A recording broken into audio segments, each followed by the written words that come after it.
political, make critical, not ethical. Keeping something before the mind. Assalamu alaikum. জামাত ইসলাম, যেহেতু ইসলাম নামটা এখানে সংযুক্ত এই জন্য বললাম জামাত ইসলাম।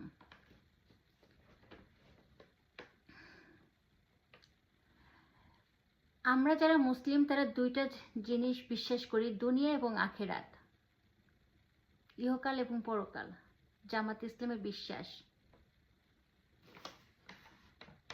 দুনিয়ার মুখী রাজনীতি জামাত ইসলামের কৌশলী ভূমিকা পালন করে। ভালো কথা বলা, ভালো বই পড়া, একটা ভালো রুলস ফলো করা, এগুলো ভালো দিক। আসুন এদের মধ্যে শ্রেণী বিন্যাস করি। যারা ব্যবসা করে দেশে কিংবা বিদেশে, তাদের উদ্দেশ্য হলো ব্যবসা করতে হবে, হালাল হারাম ডাজ নট ম্যাটার। তাদের অনেক টাকা পয়সা লাগবে, তাদের ব্যবসা তো বড় হতে হবে, তাদের ব্যবসাকে বড় করতে হবে। কাদেরকে কর্মচারী রাখবে তারা? সেই শিবির, জামাত, উচ্চশিক্ষিত যারা, তাদেরকে রাখবে, কারণ তারা সবচেয়ে বিশ্বাসযোগ্য মানুষ, তাদের হাতে সবকিছু নিরাপদ। আর যারা ক্রেতা খরিদ্দার তারা হলো আরেক শ্রেণী, অনুগত ক্রেতা। সমাজে যাই হোক না কেন এই দোকান থেকে তাদের কিনতেই হবে। এই ভালো মানুষরা তাদের রেগুলার খরিদ্দার, তারা একে অন্যকে ইনভাইট করে। এটা হচ্ছে তাদের পলিসি, দুনিয়ামুখী পলিসি। Who is leader? আমি আগেই বলেছি ডাজ নট ম্যাটার, হালাল হারাম যেভাবেই হোক ব্যবসা করে টাকা ইনকাম করতে হবে। আর এরাই হচ্ছে লিডার, এরাই হচ্ছে টেরোরিস্ট। আপনি সবার যারা জামাতের লিডার বা শিবিরের লিডার তাদের চেহারাটার সাথে মিলাই দেখেন এরা কি ধরনের মানুষ। এরা টেরোরিস্ট টাইপের, যারা লিডার তারা টেরোরিস্ট টাইপের। তারা দুনিয়াকে প্রমোট করে আল্লাহর নাম নিয়ে, দুনিয়াকেই প্রমোট করে আল্লাহর নাম নিয়ে। এই হচ্ছে জামাত ইসলামের নাম। আমি অনলাইনের মাধ্যমে মহিলাদের সাথে কথা বলতেছিলাম। একসময় তাদেরকে বললাম তারা কিসে ভোট দিবে। তাদের মধ্যে কিছু বলল যে আমরা জামাত ইসলামে ভোট দেব। তা আমি জিজ্ঞাসা করলাম কেন? তারা উত্তর দিল জামাত ইসলামে ভোট দিলে জান্নাত পাওয়া যাবে এবং সেই সাথে কিছু টাকাও দেয়। তা আমাকে উত্তর দিল তারাই, আমাকে প্রশ্ন করলো যে আপনি দলকে বলেন আমাদের কিছু টাকা দিতে, তাহলে আমরাও আপনাদের দলে ভোট দিব।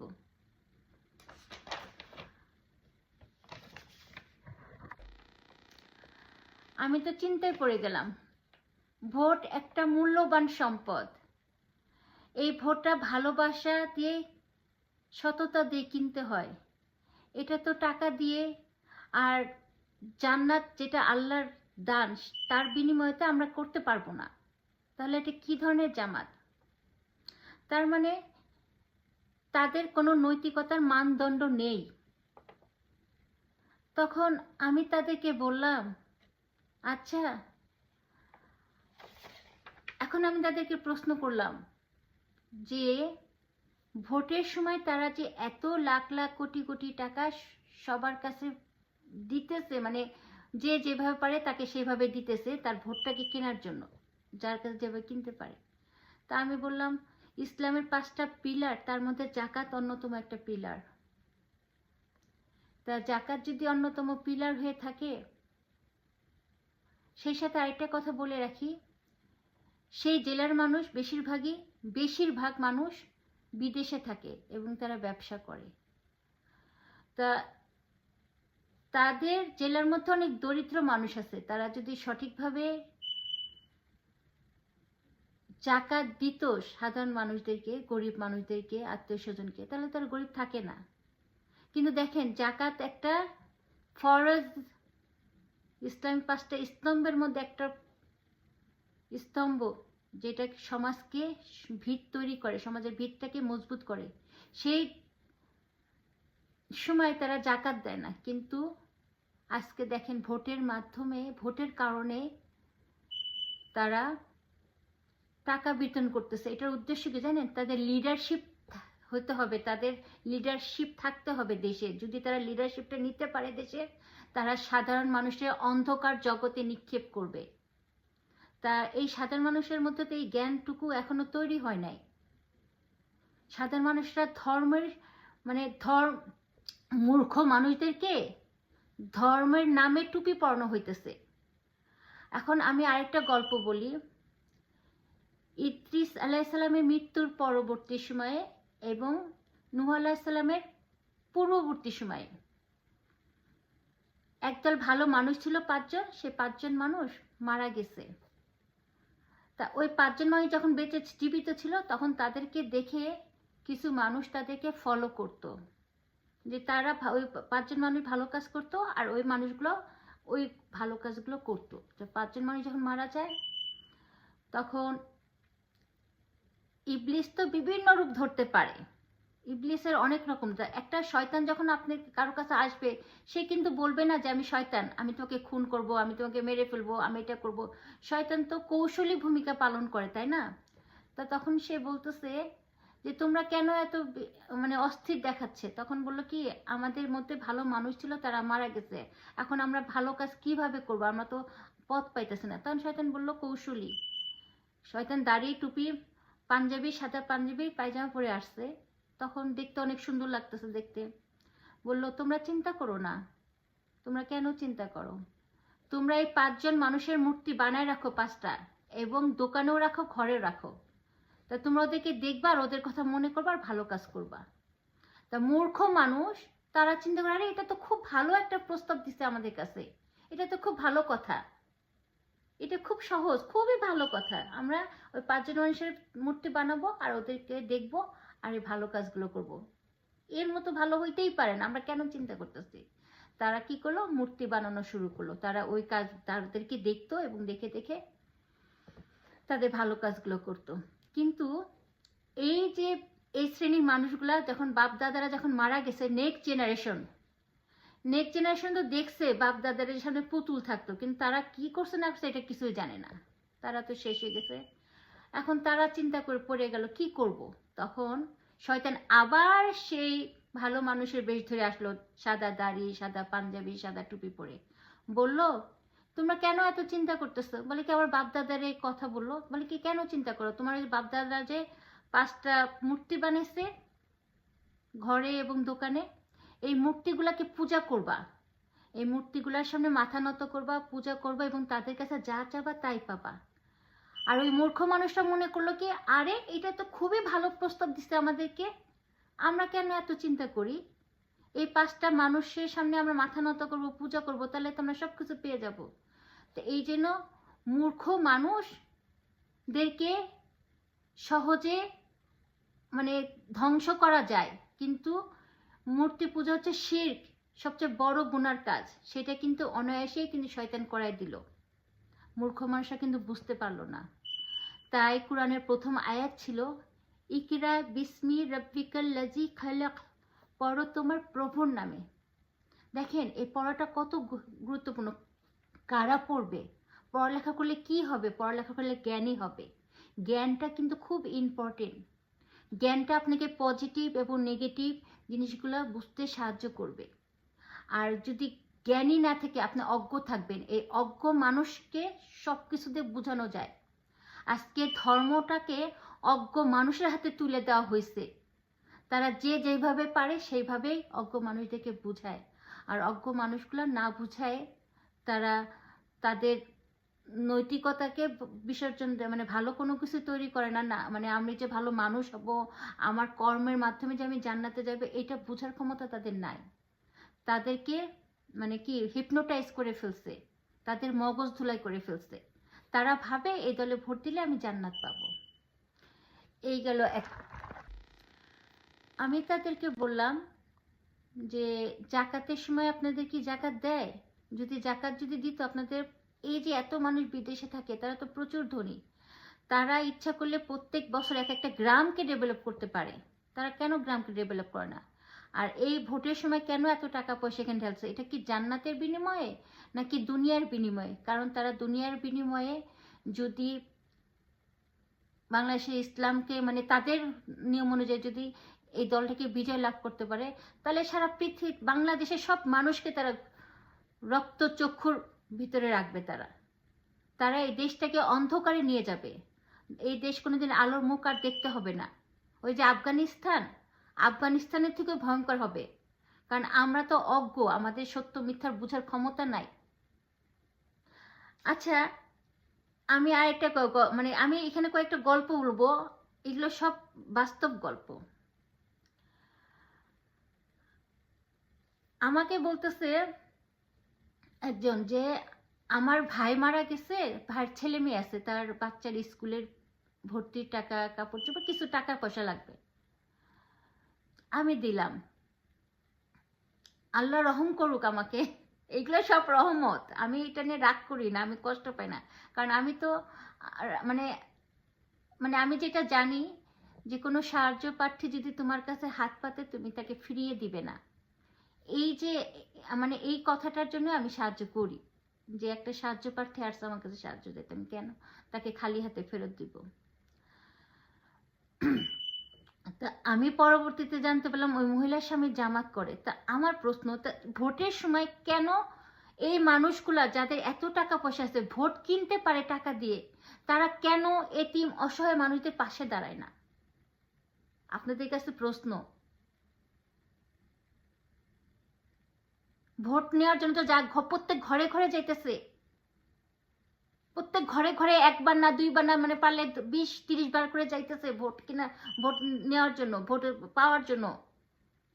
কিন্তু কোন ঘরে অসহায় মানুষ আছে, কোন ঘরে এতিম মানুষ আছে, কোন ঘরে বিধবা মানুষ আছে, কোন ঘরে সমস্যা আছে, কোন ঘরে প্রতিবন্ধী আছে, তাদেরকে সাহায্য করে, এটা কেন করে না তারা? তারা যদি ভালো মানুষই হবে, তারা এই যে ভোটের জন্য এত বারবার যাইতেছে, তারা কেন আখেরাতের জন্য, আল্লাহর জন্য তারা এই মানুষদের ঘরে ঘরে যায় না সাহায্য করার জন্য? কেন যায় না? কারণ তারা দুনিয়ার ব্যবসা করে, তারা আখেরাতমুখী না। আরেকটা গল্প বলি। এক ভদ্র মহিলা, মানে আমি সংক্ষেপে বলি কথাটা, ভদ্র মহিলা, আমি বাংলাদেশে থাকতে সে কাজ করলো, সে আরবি পড়ায় এবং কোনো মানুষ মারা গেলে তাকে গোসল করায়, এর মাধ্যমে সে জীবিকা অর্জন করে। সে জামাত ইসলামের একজন ভালো কর্মী।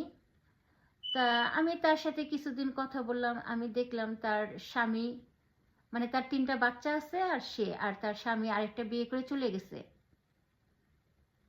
এই মুসলমানদের মধ্যে একটা একটু সমস্যা হয়েছে, আসলে এটা ইসলাম না, এটা ব্যক্তিগত, মানে আমাদের সমাজের কিছু অনেক ভুল আছে যারা ইসলামটাকে সঠিকভাবে বুঝতে পারে না। তা এই মহিলার স্বামী চলে এসেছে, তা মহিলার মানে কষ্ট হয়, আমি তো জানি, একটা ঢাকার মধ্যে থাকে একটা জায়গায়, সেখানে ঘর ভাড়া, 3টা বাচ্চাকে লেখাপড়া শেখানো। তা আমি যখন বিদেশে চলে আসলাম, আমার ইনকামের কিছু টাকা তাকে দিয়ে সাহায্য করলাম, 50,000 টাকা দিয়ে বললাম যে আপা আপনি বিজনেস করেন। তা মহিলার 7-8 মাস পরে যোগাযোগ করলাম, বললাম কেমন চলে বিজনেস, কিসের বিজনেস দিচ্ছেন? বললো কি জুতার বিজনেস দিচ্ছে। তো ওকে, তা জুতার দোকান বিজনেস যখন দিচ্ছে তখন তো একটা দোকান ভাড়া নিচ্ছে। 5-7 মাস পরে আবার ফোন করছে, কি খবর? বললো কি আপা বিজনেস বন্ধ করে দিছি, নষ্ট হয়েছেন। কেন? বলে যে আপা বিজনেস যে করছি এই 1-2 বছরের উপর হইলো, আমার দোকান থেকে একটা জুতাও কেউ কেনে নাই, এবং প্রত্যেক মাসে মাসে 2200 টাকা না কত করে জানি ভাড়া গেছে।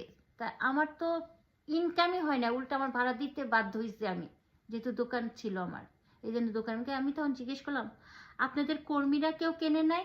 আপনাদের জামাত ইসলামের কর্মী তো অনেক কর্মী, তাদের ঢাকায় বাড়ি প্রত্যেকেরই, বেশিরভাগই গরিব ধনী শ্রেণীর, অল্প কিছু আছে গরিব শ্রেণীর। তা আমি প্রশ্ন করলাম আপনাদের কর্মীদের মধ্যে কেউ কেনে নেয়? তখন সে বলল একটা নট এন সিঙ্গেল একটা জুতাও কেউ কেনে নেয়, নট এ সিঙ্গেল একটা জুতাও কেউ কেনে নেয়। এই হচ্ছে জামাত ইসলামের। জামাত ইসলাম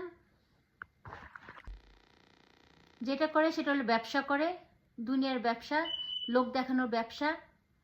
লোক দেখানো ব্যবসা করে যে আমি ওই যে হালাল হারাম মানি না, আমি অনেক ইনকাম করব, আমার দোকানে কর্মচারী লাগবে, আমি তখন ওই যে ওই মানুষ যারা শিক্ষিত, উচ্চ শিক্ষিত, জামাত শিবির বলেন যাই বলেন, তাদেরকে এনে দোকানে রাখবে। এই হলো জামাতের কাজ। এই দল নিজেদের দল ছাড়া অন্য কোনো দল পছন্দ করে না। তারা মনে করে অন্য দলের মানুষকে মেরে ফেললে তারা শহীদের মর্যাদা পাবে, কিয়ামতের আগ পর্যন্ত তারা বিজয় লাভ করতে পারবে না। যারা বুঝতে পারবে তারা দল থেকে বের হয়ে আসবে। সব এই দলের যারা লিডার তারা হচ্ছে টেরোরিস্ট। এদের অধীনে যারা থাকে তারা ওইসব ভালো মানুষ, আর যারা তাকে ফলো করে না তাদের দৃষ্টিভঙ্গিতে তারা হলো জাহান্নামী।